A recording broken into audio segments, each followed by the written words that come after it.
17वां रोज़ा यौम बदर। अल्लाह अकबर। ग़ज़वा बदर जो है 17 रमज़ान को बच्चों समेत दो के नाम थे, माज और मावज, 2 बच्चे थे।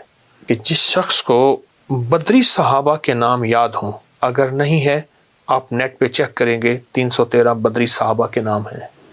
अगर वो 17 रमज़ान को बदरी सहाबा के नाम पढ़ के फिर आप क्या करेंगे, एक चीज़ और भी बताऊं, एक टोटका रमज़ान में हमेशा करते रहा करें, खजूर का शरबत पिया करें। बहुत ताकतवर अमल है, सदियों से आजमूदा अमल है और सदियां बीत गई हैं, इस अमल की तासीर आज भी कम नहीं। इसका पीना इंशाअल्लाह आपको हमेशा तरोताज़ा रखेगा, सेहतमंद रखेगा और खूब फिटनेस इसमें और लाजवाब चीज़ है। अस्सलामु अलैकुम वरहमतुल्लाहि वबरकातुहू। 17वां रोज़ा यौम बदर। अल्लाह अकबर। ग़ज़वा बदर जो है 17 रमज़ान को, और 17 रमज़ान को ग़ज़वा बदर अल्लाह के हबीब, सारे सहाबा, अहलुल बैत, बड़ी बड़ी हस्तियाँ, कसमा पुरसी 313 बच्चों समेत, 2 के नाम थे, माज और मावज, 2 बच्चे थे, इन समेत 313। बड़ी मोतबर किताबों में, पुरानी किताबों में लिखा है कि जिस शख्स को बदरी सहाबा के नाम याद हों, अगर नहीं है आप नेट पे चेक करेंगे, 313 बदरी सहाबा के नाम हैं। अगर वो 17 रमज़ान को वो बदरी सहाबा के नाम पढ़े, अव्वल आखिर 3 दफ़ा दरूद पाक के साथ, और फिर उनके वसीले से जो दुआ मांगी जाए कबूल होती है।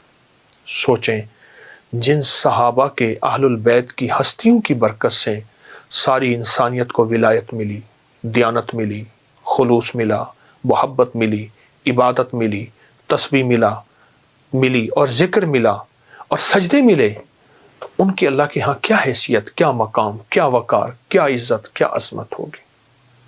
इसको सोचें। और बहुत ज़्यादा अज़मत और बहुत ज़्यादा वकार और शान व शौकत। तो बदरी सहाबा के नाम नेट पे सर्च करें, फ़ौरन मिल जाएंगे। पहले से तैयार कर लें, प्रिंट निकाल लें, मोबाइल पे देख के पढ़ लें।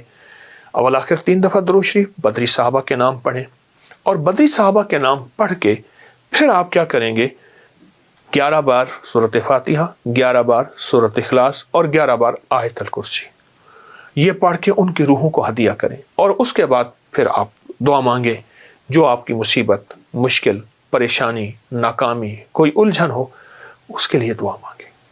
और बहुत ज़बरदस्त अमल है। एक चीज़ और भी बताऊं, एक टोटका रमज़ान में हमेशा करते रहा करें, खजूर का शरबत पिया करें। 3 दाने, 7 दाने, 9 दाने, कुछ मुट्ठी भर खजूर बर्तन में भिगो दें सुबह, और अगर गर्मी है तो उसे फ्रिज में रख दें, सर्दी है तो उसे बाहर रख दें। सुबह शाम को उठ के उसको खूब मलें, और मलने के बाद नहीं छान लें, उसका पानी पिएं। ये नबीज़ है, नबीज़ किसे कहते हैं, और ये पीना सुन्नत है। हाँ, इसको ज़्यादा देर न रखिएगा, ये फिर खमीर हो जाएगी, फिर पीना अच्छा नहीं है। खमीर ना हो जाए, ये फिर पीना अच्छा नहीं है। ये पिया करें। ये नबीज़ मेदे की खुश्की के लिए, तेज़ाबियत के लिए, पट्ठों के लिए, आसाब के लिए, जिसकी दिल की धड़कन बहुत तेज़ होती हो उसके लिए, या जो बहुत थक जाता हो, आप अमूमी भी नबीज़ को इस्तेमाल कीजिए। आम दिनों में भी नबीज़ का इस्तेमाल आपको बहुत फ़ायदा देगा, आपको बहुत रिज़ल्ट देगा और को बहुत नफ़ा देगा। ज़रूर करें। और अस्माउल बदरीन, बदरी सहाबा के नाम पढ़ के उनके वसीले से दुआ मांगना ना भूलिएगा। बहुत ताकतवर अमल है, सदियों से आजमूदा अमल है और सदियां बीत गई हैं, इस अमल की तासीर आज भी कम नहीं, कभी भी कम नहीं, और हमेशा इंशाअल्लाह इस अमल की तासीर बाकी रहेगी, जिंदा व ताबिंदा रहेगी और बहुत ज़्यादा रहेगी। अल्लाह पाक हमारे इन रोज़ों को कबूल फरमाए। और बहुत मांगा करे अल्लाह से, अल्लाह हमारे रोज़ों को कबूल फरमा, कबूल फरमा, कबूलियत का फ़िक्र अमल से कहीं ज़्यादा हो। ये मेरे लफ्ज़ फिर दोहरा रहा हूँ, कबूलियत का फ़िक्र अमल से कहीं ज़्यादा हो। कि अल्लाह अमल तो मिल गया, वो भी तेरी मेहरबानी से मिला, اب اس کی قبولیت کو اپنی مہربانی اور اپنی شفقت کا ذریعہ فرما دے۔ اللہ پاک اس کو قبول بھی فرمائے، مقبول بھی فرمائے، محبوب بھی فرمائے۔ تو کھجور کا شربت پینا نہیں بھولیں گے، ضرور پیئے گا۔ ہمارے ایک بزرگ گزرے ہیں بڑے اللہ والے، وہ ہر شخص کو استغفار بتاتے تھے اور استغفار کا تعویذ لکھ کر دیتے تھے، کل اس کو گھول کے پی لو، گلے میں ڈال دو، یوں کر دو، یوں کر دو۔ ہر شخص کو استغفار بتاتے تھے۔ کسی نے پوچھا آپ ہر شخص کو استغفار بتاتے ہیں؟ فرمایا کہ آسمان سے روزانہ خیر بھی اترتی ہے، شر بھی اترتا ہے، بلائیں بھی اترتی ہیں، مصیبتیں بھی اترتی ہیں اور برکتیں بھی اترتی ہیں، اور وہ ہمارے گناہوں کے بقدر اترتی ہیں۔ اور پھر ایک حدیث سناتے تھے، فرماتے تھے میں نے مشکات شریف میں ایک حدیث دیکھی ہے کہ انسان جب خطائیں کرتا ہے، گناہ کرتا ہے، تو وہ خطائیں گناہ اتنی زیادہ ہو جاتی ہیں، حدیث کا مفہوم عرض کر رہا، اتنا زیادہ ہو جاتی ہیں کہ ہمارے رزق کے دروازے کو بند کر دیتی ہیں، اور رزق کا دروازہ تھوڑا سا کھلا رہ جاتا ہے، باقی بند ہو جاتا ہے۔ اس کی ایک مثال دیتا ہوں۔ ہمارے والد صاحب رحمۃ اللہ کے جو باغ تھا، اب تو حکومت نے اس پہ پابندی لگا دی ہے، پہلے باغ کا پانی اسپیشل بنتا تھا، باغ کا پانی جو ذمہ دار ہیں ان کے پتہ ہے، اور باغ کو بہت پانی دیتے تھے۔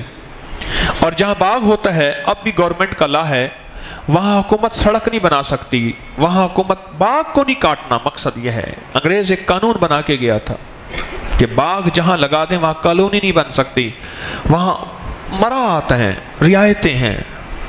تو ہمارے باغ کا پانی بڑا بنا ہوا تھا، ایک بڑا، اسے موگا کہتے ہیں، بڑا پائپ لگا ہوا تھا، جو بڑی زمینوں کو جتنا پانی ملتا تھا اس باغ کو اتنا ملتا تھا۔ ہمارے پڑوس میں میرے والد صاحب رحمۃ اللہ علیہ کے رشتہ دار تھے۔ ایک دفعہ دیکھا تو پانی آیا ہوا ہے، اچھا اس کا کوئی وقت نہیں ہے، وہ جس وقت چاہے نہر چلے گی تو پانی مسلسل چلے گا، کوئی وقت نہیں ہے۔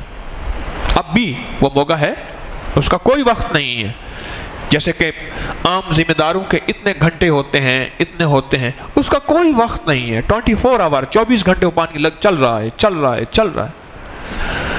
انہوں نے بہت کوشش کی، مصنوعی پودے لگا کے باغ کا پانی بنوانے پہ نہ بنوا سکے۔ اب انہوں نے کیا کیا، میرے والد صاحب رحمۃ اللہ نے مجھے خود بتایا۔ ایک دفعہ دیکھا تو باغ کو گرمی سختی پانی کی اشد ضرورت تھی،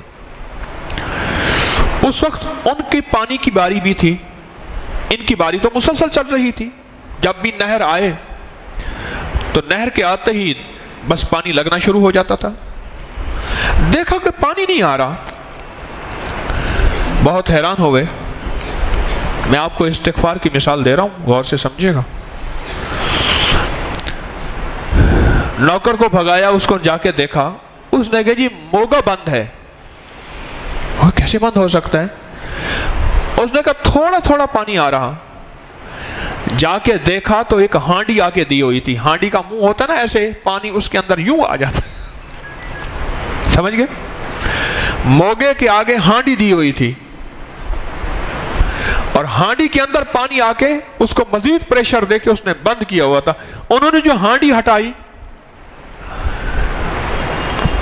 اور وہ موگا جو ہے وہ چلنا شروع ہو گیا۔ اچھا وہ ہانڈی تھی ہماری اپنی، پانی اتنا ہو جاتا تھا کہ وہ ہانڈی آگے دے دیتے تھے، تھی اپنی۔ پھر جس وقت پانی آتا تھا نہر میں، اکثر آتا تھا، کچھ مہینے نہیں آتا تھا، اکثر آتا تھا، اب بھی وہ اپنی عورتوں کو وہاں ننگا کر کے بٹھا کے کپڑے دھونے کے لیے بٹھا دیتے تھے اسی جگہ، کیونکہ پانی آئے گا، انہوں نے ہانڈی ہٹانی ہے، ہانڈی اکثر ہوتی تھی۔ اب ہانڈی ہٹانے کے لیے یہ بندے کیسے آئیں گے؟ جب بندے آئیں گے ہی نہیں، کیونکہ عورتیں بیٹھی ہیں کپڑے دھو رہی ہیں، اور وہ بیچاری